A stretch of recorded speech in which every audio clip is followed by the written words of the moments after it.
Portugal versus Ghana, 3-2. The referee, man, yeah, I don't think that dude.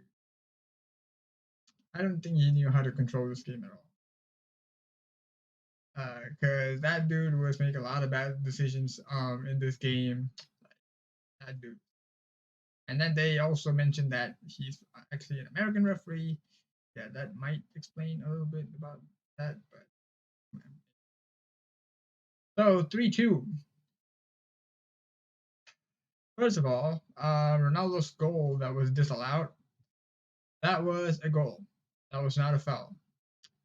Because if that was a foul, in the second half there was another challenge which was similar to that, like exactly when the second half started, like 45 something seconds, where it was Partey. He did a challenge towards some other Portuguese player.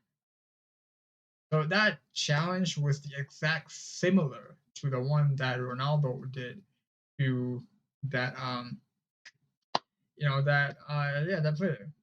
So if that one was a foul, that one the one with in the second half should have been a foul either, but it wasn't. So how can the same it was the same type of challenge, but one was a foul and one wasn't. So so I think that goal should have stand, and I don't think that's a foul.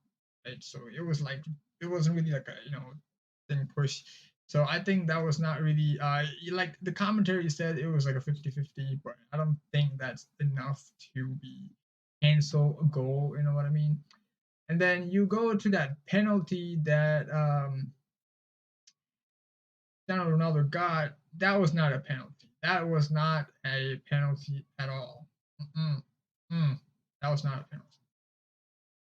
That was not a penalty, man. I'm telling you, because the Ghana player, he didn't even touch Ronaldo at all. Ronaldo fell himself, and then he kind of like locked his leg exactly at the Ghana player's leg to look like there was an offense, but it was not, because they literally showed us different angles, and none of the angles actually the Ghana player was actually tackling him or even stepping on his foot. Nothing. Ronaldo fell on his own, and then as usual, he does a lot. He actually does a lot of these. So and then he got a penalty, and then he scored. Uh, so yeah, that was not a penalty. Even the post match panel was saying that, saying a lot of them were ex football players, all of them were saying yeah, that was not an offense strong enough to give a penalty. So I don't know. So like I said, man, this referee has been making a lot of bad decisions to this game, because that was not a foul at all. So should not have been a penalty. That goal should not have stand. And then the Ronaldo's goal, if you wanna, it depends on which way the referee want to see it, because there was literally a same offense that happened in the second half, which was not considered as a goal. So how can one be a foul, another not be a foul, when literally both was like a similar challenge? You know what I mean? So and then the penalty, again, not a penalty, but somehow it was a penalty, even though it was not a challenge at all. The Ghana player didn't even touch Ronaldo in any way that he could actually fell down. Ronaldo fell on himself, but he got a penalty.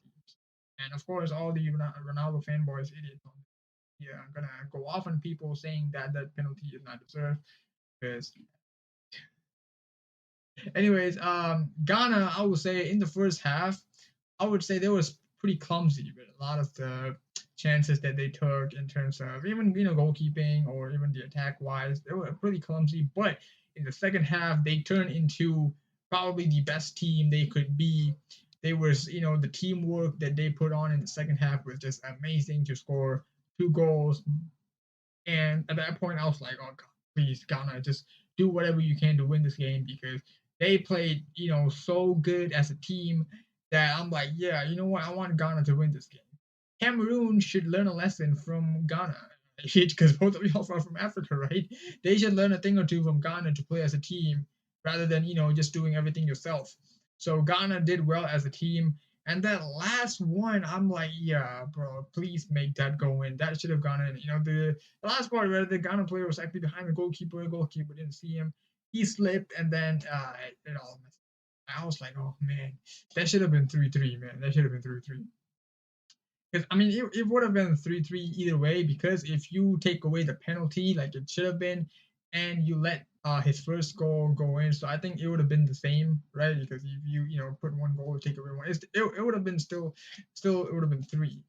So oh man, that like they made me so pumped up in the second half. I'm like, yeah, I want Ghana to win so bad because they just really, just messed up Portugal in the second half, and also like in the second quarter of the second half too. Like Ghana was just doing so well. Yo, I was rooting for Ghana so much. Yeah, it was a great game, man. Second half was just something else. Like second half, I just I could not keep my eyes off the second half was really amazing. So at the end it was 3-2. So but still great game to Ghana, man. I'm gonna give more credit to Ghana in this match more than Portugal. I know they scored three, but still Ghana was the better team the second half and stuff. First half I would say kind of luck, but second half they just improved. I don't know what kind of speech happened at this in the halftime, but in the second half they just totally turned into a different team. So that was actually amazing to see. Right. So, anyways, that is Portugal versus Ghana 3-2. So, all right. See you in the next match, Brazil versus Serbia. Until then, take care.